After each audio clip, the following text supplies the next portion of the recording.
भक्तों को दर्शन देवे सुवर्ण अलंकार आभूषित महाप्रभु। चलित वर्ष महाप्रभुंकर रथयात्रा शेष होइछि। शनिवार सुनाबेशर आयोजन हेब। सुनाबेश हेउथिले मध्य रथ उपरे आयोजित सुनाबेश अधिक आकर्षणीय। चलित वर्ष महाप्रभुंकर रथयात्रा शेष होइछि। शनिवार 2026 जुलाई 25 सुनाबेशर आयोजन हेब। रथ उपरे आयोजित सुनाबेश अधिक आकर्षणीय। रथारूढ़ सुनाबेश को लक्ष लक्ष श्रद्धालु दर्शन करथांती। जगतर त्राणकर्ता तथा मर्त वैकुंठर क्षेत्राधिपति श्री जगन्नाथ सुवर्ण अलंकार आभूषित होई अगणित भक्तों को रथ उपरु दर्शन देवे। धरापृष्ठ आज एभली मानवीय लीला करिवे कोटि कैवल्यनाथ ब्रह्मांड गोसाई। अतुर भक्त भी महाबाहुंकर ए अपूर्व लीला और रूप संदर्शन करी अभिभूत हेबे। ए दिव्य दर्शन पाई कोटि जन्मर पुण्य लाभ करने को आशा रखिछन्ति। सेथिपाई रथदाण्ड लोकारण्य हेबारे लागिछि।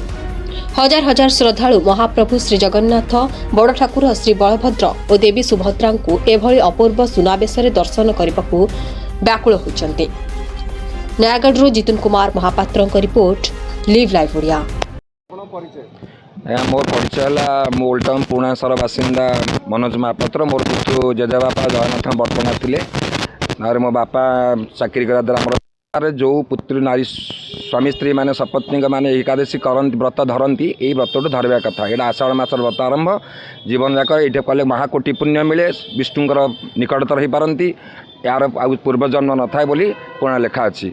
आमर पुराणा सर बासिंदा मैंने जो कि बहुत ठाकुर जगन्नाथ निकटतर अच्छा बोली से एकादशी बहुत उपभोग करती। द्वितीयतः नयागढ़ बासिंदा मैंने आहरी भी आज सुनाबेश उपभोग करने सकालू बहुत भक्त समागम होते। जो कि तीन ठाकुर बहुत दूर से थी एत समागम था दिन गोटाए हो गले आज मंदिर ठाकुर भोग हो पाने। या नीतिकांति कहवाक गले पूर्वर नीतिकांति आज नीतिकांति टी फरक कम अल्प बहुत होची। कहीं हम से रजा शासन था तेणु रजा शासन समस्त मानुले अधिकार समस्त ग्रहण करुले अर्डर को समस्त मानुले।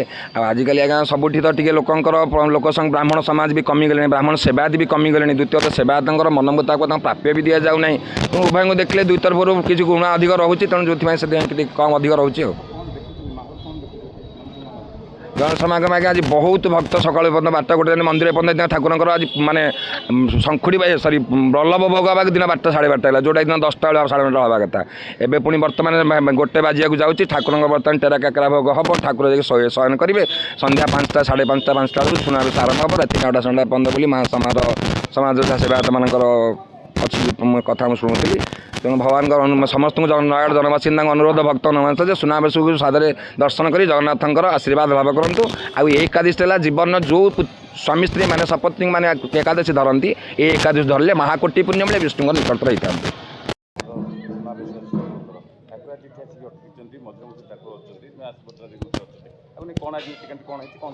आज सकाल 5:30 मंगल आरती है।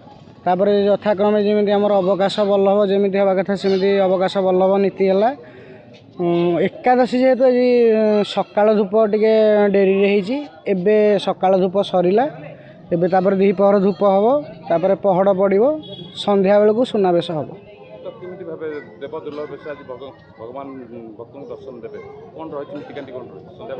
संध्या बेले सुनाबेश रही जमी आम सबुदिन नीतिकांति जमी रथरे जो नीतिकांति हवा कथा नीतिकांति हम।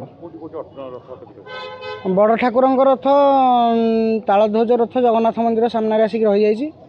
आउ सुभद्रा रथ आमर ब्राह्मण साही पाखे अच्छी, ब्राह्मण साही कंदी पाखे। आउ जगन्नाथ रथ बाली साही अच्छी।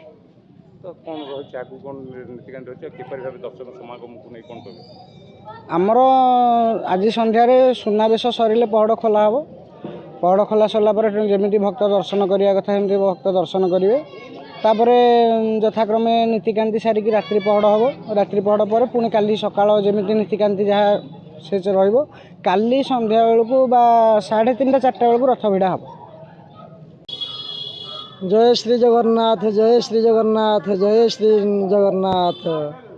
ओम नीलाचल निवासाय नित्याय परमात्मने बलभद्र सुभद्राभ्यां जगन्नाथाय ते नमः। जगतानंद कंदाय प्रणतार्थी हराय च नीलाचल निवासाय जगन्नाथाय ते नमः।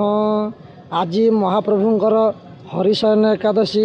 ଆଜି ହରିଶୟନ ଏକାଦଶୀରେ ଆମର ସୁନାବେଶ ଅନୁଷ୍ଠିତ ସୁନାବେଶ ହେଉଅଛି ଏବଂ ଅଧର ଭୋଗ ଅଧରପଣା ଭୋଗ ହେଉଅଛି। ଆଜ୍ଞା ଆମର 3 ଜାଗାରେ ଆମର ଶ୍ରୀମନ୍ଦିର ବା ଜଗନ୍ନାଥ ମନ୍ଦିର ସାମ୍ନାରେ ବଳଭଦ୍ରଙ୍କର ରଥ ରହିଛି ଏବଂ ଆମର ଦକ୍ଷିଣକାଳୀ ଛକ ନିକଟରେ ମା ଦେବୀ ସୁଭଦ୍ରାଙ୍କର ରଥ ରହିଛି ଏବଂ ଆମର ଏ ଗୁଣ୍ଡିଚା ମଣ୍ଡପ ପାଖାପାଖି ଏଠି ଆମର ଜଗନ୍ନାଥ ରଥ ରହିଛି। ଆମର ଭୋର 4ଟାରେ ଦ୍ୱାର ଫିଟା ନୀତି ହୋଇଥିଲା। ତାପରେ ମଙ୍ଗଳ ଆଳତି, ଅବକାଶ ପରେ ବଲ୍ଲଭ ଲାଗି ହୋଇ ତାପରେ ଭକ୍ତମାନେ ସବୁ ଆସିଥିଲେ ଏବଂ ଶ୍ରଦ୍ଧା ସହିତ ସବୁ ଦର୍ଶନ କରିଥିଲେ ଏବଂ ଆମର ଦେବୋତ୍ତର ବିଭାଗ ତରଫରୁ ପୋଲିସ ପ୍ରୋଟେକ୍ସନ୍ ଏବଂ ସବୁ ସୁରକ୍ଷା ବ୍ୟବସ୍ଥା ମଧ୍ୟ ହୋଇଅଛି।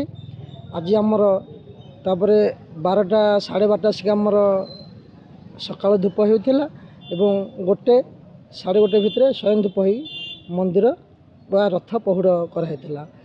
ଫିର୍ 3:30 4ଟାରୁ ଆମର ସୁନାବେଶ ଆରମ୍ଭ ହେବ ଏବଂ ତାପରେ ଟେରା ଆଳତି, ଅଧର ପଣା, ଅଧର ଭୋଗ, ବଡ଼ ସିଙ୍ଗାର, ଚନ୍ଦନ ଲାଗି ହୋଇ ମହାପ୍ରଭୁଙ୍କର ପହୁଡ଼ ଲାଗି ହେବ। ସୁନାବେଶରେ ଆମର ମହାପ୍ରଭୁ 5:30ରୁ ରାତି 9ଟା ପର୍ଯ୍ୟନ୍ତ ବୋଲି ଦର୍ଶନ ଦେବେ।